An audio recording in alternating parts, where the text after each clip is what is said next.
All right, before we get this episode started, after you watch this, if you enjoy it, please remember to subscribe, like, comment, and share.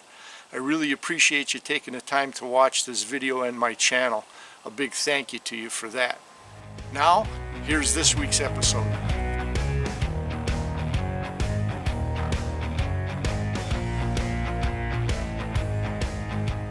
Hi everybody, and welcome to Rapid Outdoors 360's intro for the start of Season 7, which will immediately be followed by Episode 1. Now, Season 7 turned out to be a very challenging season, as some medical issues arose for two of the RO360 crew members, myself, Lee Rappin, and my wife, Sandy. Now, Lee's issue was an expected one, as he had been battling an enlarged prostate for years. And after exhausting all treatment plans for the last 7 years, it was time to have a surgical procedure done. And knowing over the past 7 years that this would eventually be needed, but the timing couldn't have come at a more inconvenient time. Having his annual checkup the day before he was scheduled to start his spring turkey hunt. Testing revealed that the prostate issue had reached a critical juncture. Fortunately, there still was no cancer, but surgery to reduce the size of the prostate was now required. So instead of leaving on his turkey hunt, he had pre-op procedures to take care of. And then with surgery scheduled for late June, then the post-op recovery time, he would have to take it easy with no heavy lifting for a month after surgery up until the end of July. Then by mid-May, Sandy came down with an uncommon eye issue. She had an extremely painful pressure buildup behind one eye. A trip to the emergency room found that optic nerve damage resulting in the loss of sight in that eye was possible, unless the pressure would be relieved as soon as possible. After 12 hours filled with exams, tests, more exams, finally using a series of intravenous medications along with eye drop meds, the pressure was brought back down to normal levels. Now, there were multiple follow-ups over the next few months and medication adjustments required, and she still sees the doctor every 4 to 6 months. But right now, her eye is in stable condition. Now, if that ain't enough to deal with, I had found out that the contractor I contacted last fall to come this year to do my inside cabin repair work turned out he could not make it at all this season. If you remember, I had ice dam damage done to the roof of the cabin, which resulted in water damage to the interior ceiling, walls, and flooring. Now, the cabin roof was repaired last July, and I had gotten an extension from my insurance company to fix up the interior because I was having trouble finding a contractor. Now, that extension lasted until December of this year, but now, without a contractor, I need to repair the interior myself before the end of December in order to get the insurance money. So there were multiple complex challenges to deal with here in Season 7, which ended up preventing me from doing my spring turkey hunt and also affected me late fall, and I could not get out for fall bow season. Boy, it's lucky that I've got 25 years of previous outdoor adventure videos to draw from. So, this season's going to include some past outdoor exploits that I can mix in with the current Season 7's outdoor adventures. And don't forget my giveaways. They're going to continue again in Season 7. We're going to have multiple giveaways, so make sure you watch for those. And I'm going to add some additional wild game and fish recipes to some of the episodes. So, as always, Rapid Outdoors 360 is going to keep it real. We stepped up to the complex challenges that we had to face here in Season 7. Hey, I hope you enjoy this season's outdoor adventures. So let's get Season 7 started right now.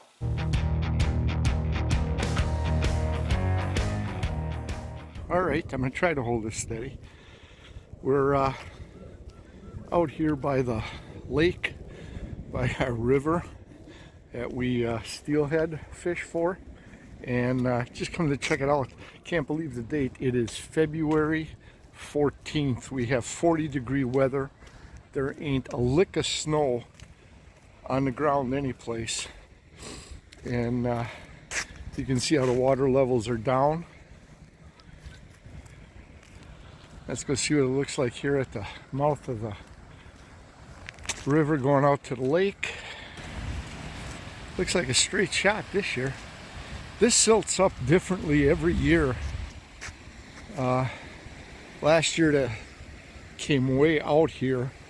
You just had a narrow channel that cut back this way. Now this year it just comes straight down and out. We're probably at least, I didn't bring my temperature gauge to check water temps, but we got to be at least, I'm guessing, a month away. We're supposed to get snow tomorrow.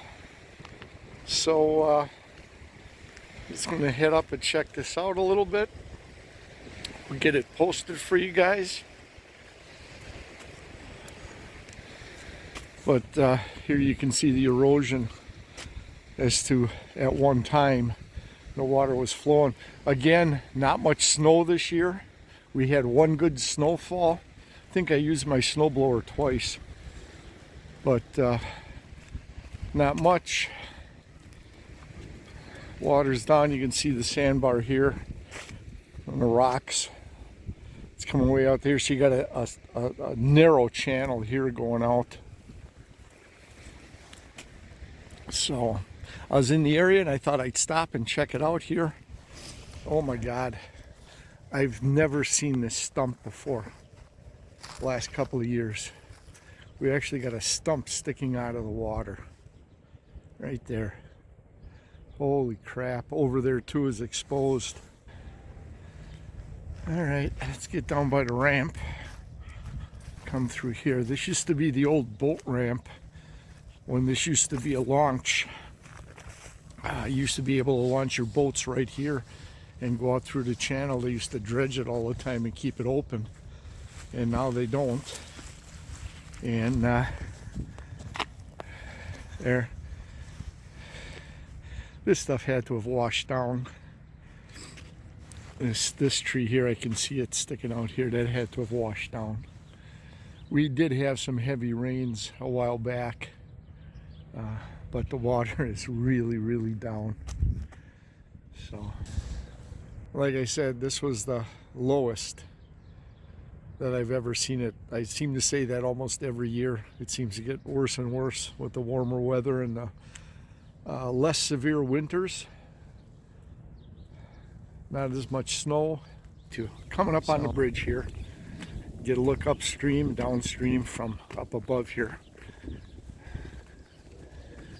Looks like they re-cemented the bridge. This was all pitted and out, but oh my goodness. Look how much the water is down. Wow. It's going upstream from the lake.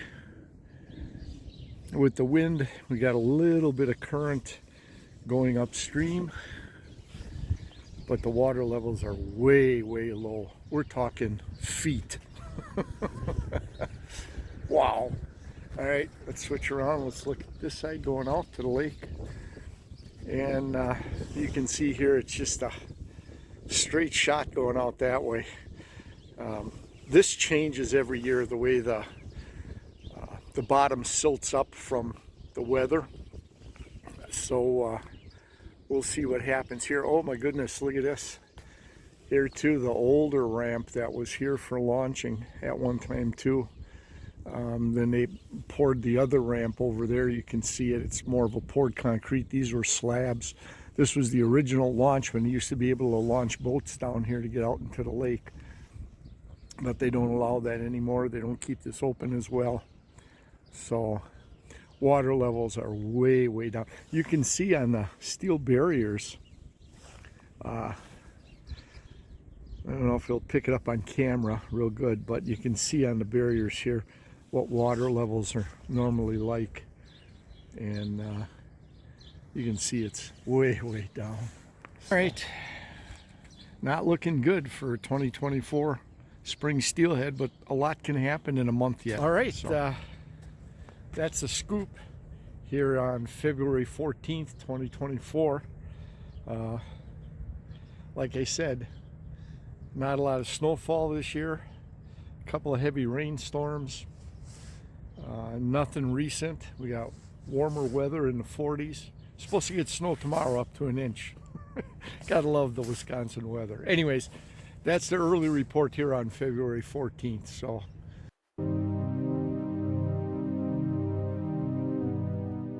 hi everybody, it's Rapid Outdoors 360 here, and I'm down by our tributary into Lake Michigan, our favorite steelhead and brown trout fishing area.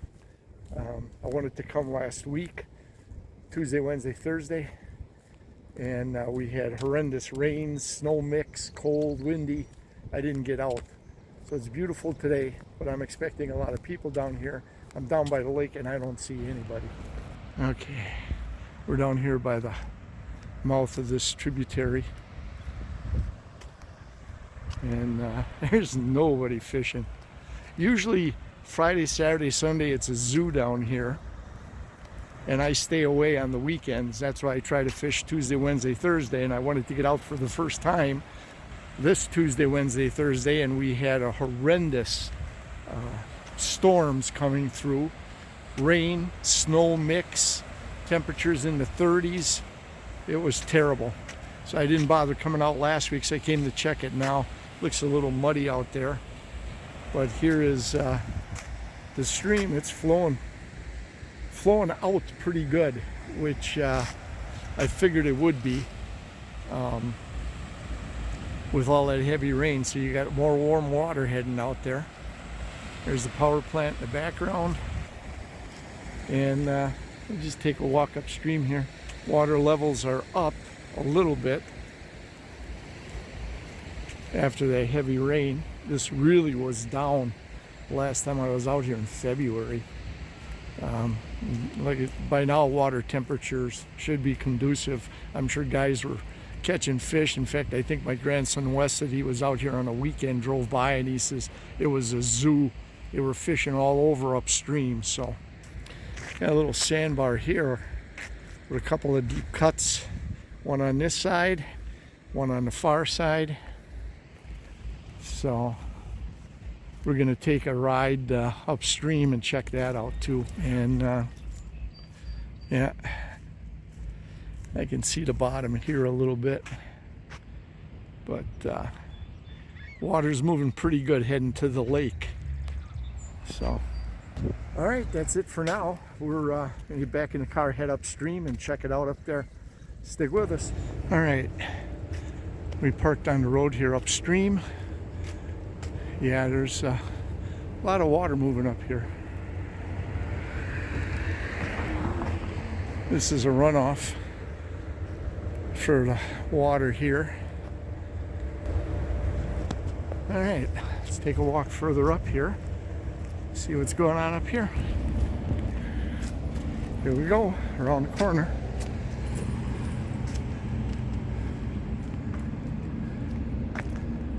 I see a hat down there. Somebody else is fishing down there. Not too many people.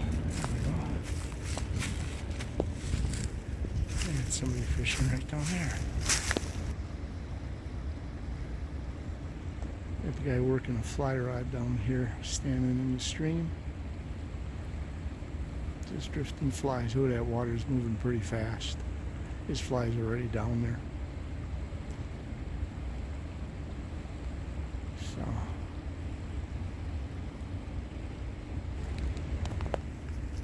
take a walk up here a little bit. Check it out. Somebody else fishing here.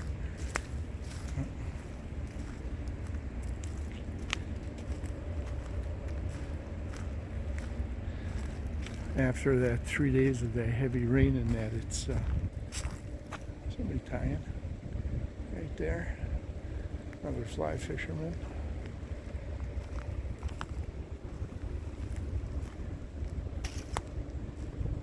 So this is our home stream for Rapid Outdoors 360. DNR was in here about 2 years ago, making these improvements down here. So let's get down here, take a quick look.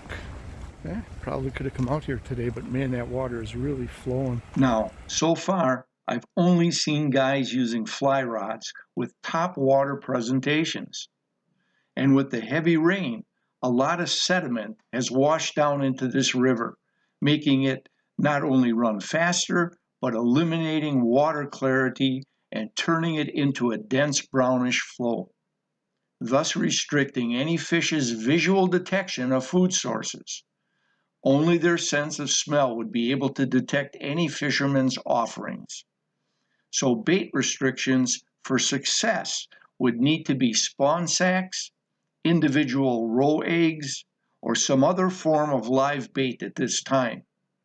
Now, in my opinion, success rates of contacting any steelhead or browns present under these conditions today drop by about a 50% chance. More guys working up. Starting to get a little crowded. So, all right. So I talked to one young gentleman that I was videotaping fishing. Asked him how he was doing. He said he caught a sucker. He said his dad caught 2, but he didn't elaborate as to how big or what size, anything.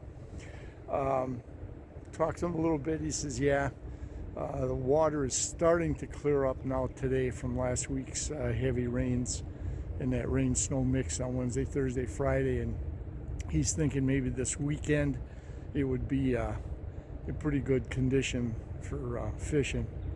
I ran into about 5 guys fishing down here, pretty sporadic. But if this clears up the way he thinks it is, this place is going to be a zoo this weekend and maybe early Monday and into Tuesday. So we're heading up north, and I'm going to miss midweek fishing. Hopefully it's still going on when we get back. We're coming home, leaving on Wednesday, coming home Friday. Anyways, we'll see what happens. If I don't fish this year, it's going to be the first time in quite a few years that I didn't get out here for steelhead. So it is what it is, and that's it. Okay. Now, Sandy and I arrived early evening to find no snow cover on the ground, and the boats had weathered the light winter well. But just like southeastern Wisconsin, lake water levels were very low, exposing sand beach in front of my riprap rocks. I also found that high winds had removed the top cap to my furnace chimney, causing additional work to find the cap and get it replaced. And of course, the high winds knocked down a lot of small limbs and branches from my trees. More work as I burned up 2 full fire pits of debris that I had picked up. Now, I did manage to get out and get some scouting and set up some trail cams on some new public land areas. Then, during a return trip from one of my scouting trips, on my way back to the cabin, I stopped in to take a look at the boat launch area from my lake. I was shocked to see the damage that moving ice caused at the launch. Looks like no boats will be launching for quite a while on my lake. Then, after turning on the water at the cabin, I discovered plug drains in the bathroom, having water backups, which resulted in me finding leaky pipes on the bathroom sink. So I replaced those pipes. Now, I also ran a snake through the drain pipes for the sink and shower, finding plugged pipes. I was able to slightly open up those water pipes to drain the water slowly.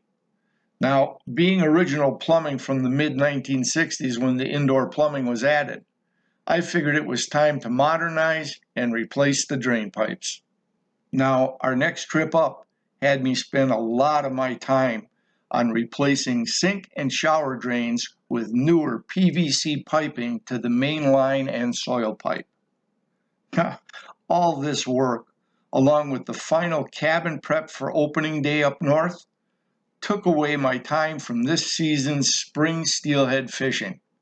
And before I knew it, the steelhead spawning run was over.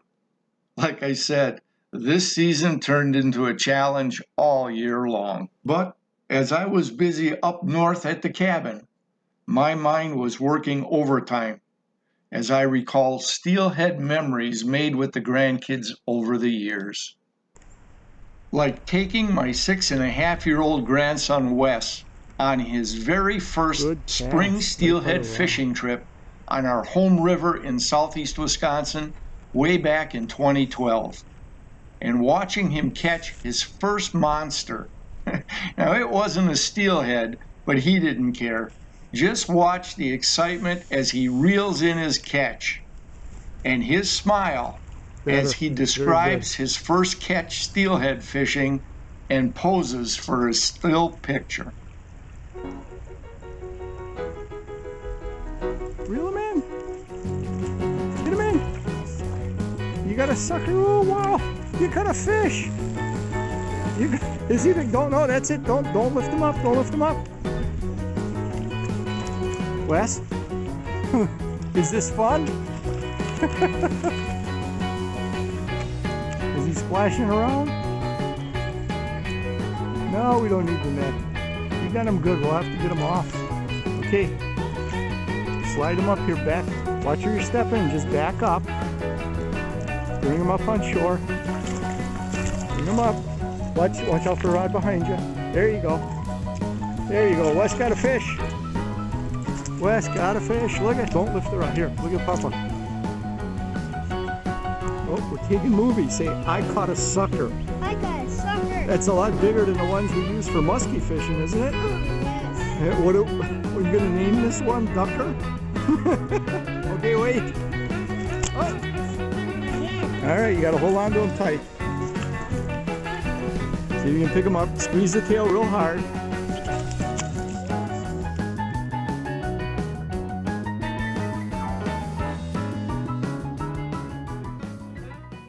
Now, even though I wasn't present for this steelhead catch by my soon-to-be 4-year-old nephew, Stephen Pitzel, back in 1996, it's still an incredible memory watching this video taken by his dad in the basement back at their house. Check this out. This is Stephen's first Lake Michigan fish. We caught it in the river in Grant Park. We measured him, we estimate his weight. I don't have a scale big enough. We estimate his weight between 25 and 30 pounds, probably in the 28-pound range. And how big is he, Stephen? 33 inches. 33 inches. Let's stand you up next to him, okay? Alright. There you go. That's your first Lake Michigan fish, right?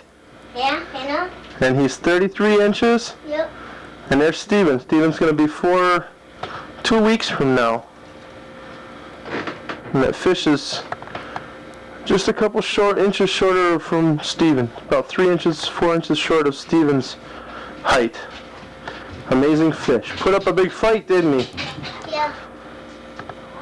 Playing the fish. Stephen, I told him, lift up the rod and reel it down, and lift up the rod and reel it down. And he did really good. When I told him to let the fish run, he let the fish run, right? Yep. Then he ran upstream, and then we reeled him back down. But your arms got tired once, didn't they? Yep. And Daddy had to take over for a few minutes. Yeah.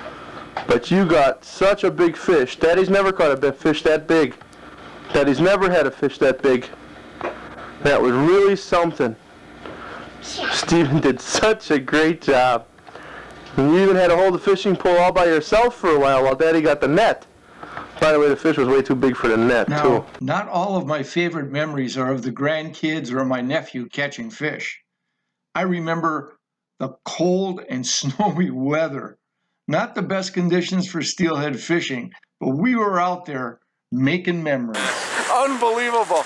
Temperatures drop, fishing sucks. It's nuts. The snow is coming down. I got snow building up on the camera. I'm going to just pan real quick. You guys can see the big snowflakes coming down. And We certainly gave it a try. You can see we're out here giving it our best effort under all sorts of weather conditions. We decided to call it a little early. With this cloud cover, it's really cold with the wind. We've been out for about 2 hours, a little over 2 hours, and You got the geese in the background. oh wow, we're freezing, and I'm cold. I'm frozen to the bone here. We'll get ourselves maybe a hot cup of coffee or something to warm up. Coffee? I don't like coffee. You don't like coffee? Oh, then you can stay cold. I'll get you orange juice. Oh, thank you. Here at the end trying to stay warm. You saw him running around in circles. Well, Now, I remember my granddaughter Michaela's close encounter when a fish spooked her by swimming between her legs. Watch this. Michaela, where do you think you should cast? It came right past you? Yes, it scared me. It was like right there and it scared me. I didn't get the camera on in time, but I saw the splash and what happened? Wait, let me get down here. What happened? I saw the splash and I didn't get down here in time. There was a fish, there was like a sucker fish right there, and it just started zooming past me, and I was standing like right here, and it came right to my feet. It scared me so much. I saw it splashing past her, but by the time I got the camera on, it was done.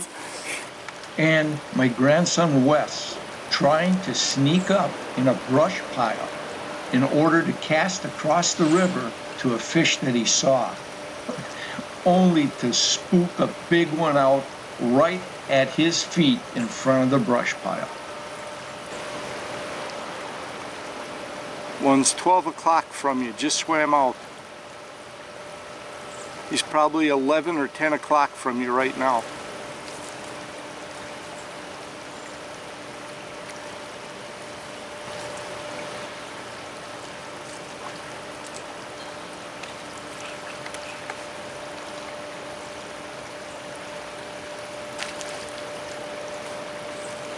Plus, there was one close encounter that I had with a steelhead that sticks in my memory more than any of my catches. I call it my pet steelhead encounter. If this steelhead had legs, I'd swear he would have crawled out of the water to come right up by me.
Nice little slack water area right in here, right behind these blowdowns all through here. So let's work this a little bit and see what happens. And I remember the frustrating times of seeing steelhead but not being able to get them to bite, as feeding during the spawn run is almost non-existent. You really have to trigger their feeding instinct to catch them. I'm working these two right here. I've had 5 trout. I've had 3 trout right by my feet, and I just can't get them to take. There were 2 larger ones, probably 18 to 20. probably a male and a female spawn. They moved into the slack water pool up here. And then there were 3 behind me.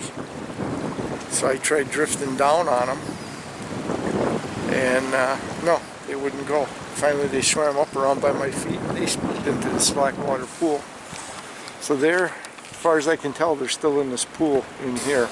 Had 3, 4, 5 or 6 fish marked, was working them, and then a guy just upstream from me caught one of the fish I was working, and that had been about a 20 to 25 inch steelhead, just upstream. So anytime you can spend with family members in the great outdoors is an investment in their development to become stewards of the great gift of the outdoors. Now, from personal experience, it was an honor to guide my grandchildren, Wes and Michaela, on the one aspect of this journey over the years of spring steelhead fishing. Steelhead fishing 2018. I am truly proud of the young adults they've become.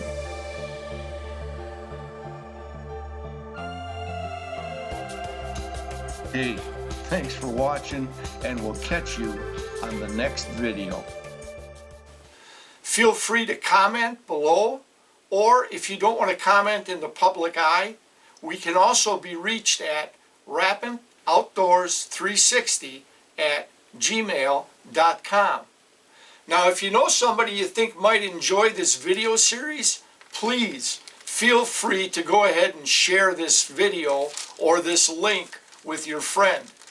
And as always, whether you fish or hunt, remember, practice CCR. Catch, conserve, replenish. Make sure that that resource is available for future generations. See you next time, guys.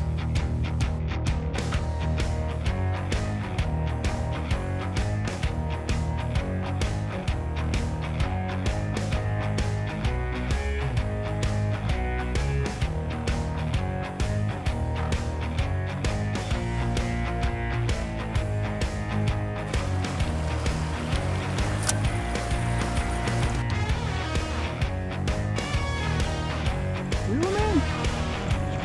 Get him in. Wes? Is this fun? No, we don't need the net. You got him good. We'll have to get him off. Okay. Slide him up here back. Watch where you're stepping. Just back up. Bring him up on shore. Bring him up. Watch out for the rod behind you. There you go. There you go. Wes got a fish.